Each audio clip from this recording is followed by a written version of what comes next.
we're going to increase our gas mileage by replacing the air filter on our Volvos.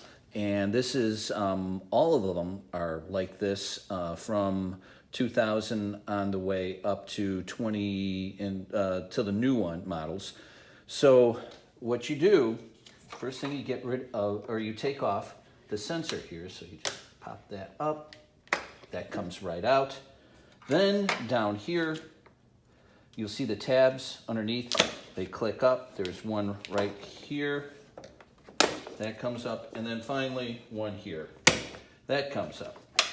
Then as you move them away, lift this up, pull it out, and there is your air. So once we've lifted this out of the way, what we're going to do is remove the air filter here, and we take it out,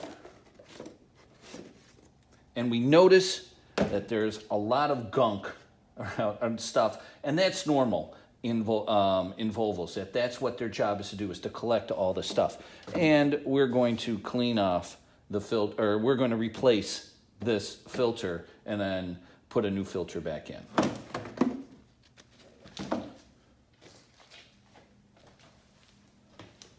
So after we've cleaned out the area here, I've vacuumed, used a shop vac, cleaned that out. We put our new filter in. Then what we do is, I don't know if you can see it, we have 3 tabs back here. Those fit, they slide right into the back of the area where the filter goes.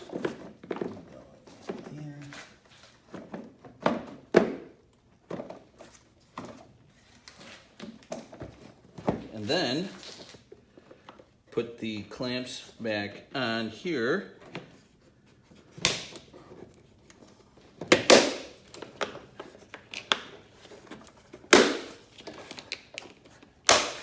And then this cord gets connected back up to the airflow sensor, and you're done. Now, let's see how many miles that saves us on gas.